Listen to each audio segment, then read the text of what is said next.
अनपढ़ जाट पढ़ा जैसा, पढ़ा जाट खुदा जैसा। ये घटना सन 1270 से 1280 के बीच की है। दिल्ली में बादशाह बलबन का राज था।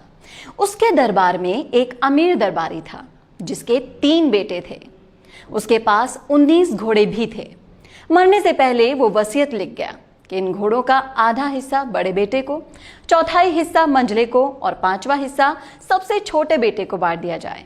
बेटे उन 19 घोड़ों का इस तरह बंटवारा कर ही नहीं पाए और बादशाह के दरबार में इस समस्या को सुलझाने के लिए अपील करने लगे। बादशाह ने अपने सभी दरबारियों से सलाह ली, पर उनमें से कोई भी इसे हल नहीं कर सका। उस समय प्रसिद्ध कवि अमीर खुसरो बादशाह का दरबारी कवि थे। उसने जाटों की भाषा को समझाने के लिए एक पुस्तक भी बादशाह के कहने पर लिखी थी, जिसका नाम खलिक बारी था। खुसरो ने कहा कि मैंने जाटों के इलाके में खूब घूम कर देखा है और पंचायती फैसले भी सुने हैं, और सर्वखा पंचायत का भी कोई पंच ही इसको हल कर सकता है। नवाब के लोगों ने इनकार किया कि यह फैसला तो हो ही नहीं सकता, लेकिन कवि अमीर खुसरो के कहने पर बादशाह बलबन ने सर्वखा पंचायत में अपने एक खास आदमी को चिट्ठी देकर सौरम गांव भेज दिया। इसी गांव में शुरू से सर्वखा पंचायत का मुख्यालय चला आ रहा है और आज भी मौजूद है। ये चिट्ठी पाकर पंचायत ने प्रधान पंच चौधरी राम सहाय को दिल्ली भेजने का फैसला किया। चौधरी साहब अपने घोड़े पर सवार होकर बादशाह के दरबार में दिल्ली पहुंच गए और बादशाह ने अपने ही सारे दरबारी बाहर के मैदान में इकट्ठे कर लिए। वहीं पर 19 घोड़ों को भी लाइन में लगवा दिया गया। चौधरी राम सहाय ने अपना परिचय देकर कहना शुरू किया, शायद इतना तो आपको पता ही होगा कि हमारे यहाँ राजा और प्रजा का संबंध बाप बेटे का होता है और प्रजा की संपत्ति पर राजा का भी हक होता है। इस नाते मैं जो अपने घोड़े साथ लाया हूं उस पर भी राजा का हक बनता है। इसलिए मैं ये अपना घोड़ा आपको भेंट करता हूं और इन 19 घोड़ों के साथ मिला देना चाहता हूं। इसके बाद मैं बंटवारे के बारे में अपना फैसला सुनाऊंगा।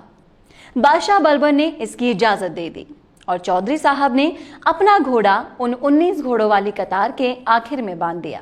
इस तरह कुल 20 घोड़े हो गए।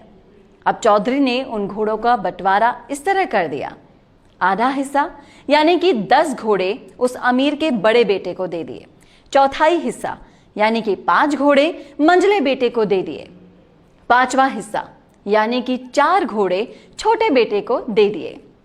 इस प्रकार 19 घोड़ों का बंटवारा हो गया। 20वां घोड़ा चौधरी राम सहाय का ही था जो बच गया। बंटवारा करके चौधरी ने सबसे कहा, मेरा अपना घोड़ा तो बच ही गया है, इजाजत हो तो इसको मैं ले जाऊं। बादशाह ने हाँ कह दी और चौधरी साहब का बहुत सम्मान किया और बहुत सारी तारीफ की। चौधरी राम सहाय अपना घोड़ा लेकर अपने गांव सौरम की तरफ कूच करने ही वाले थे।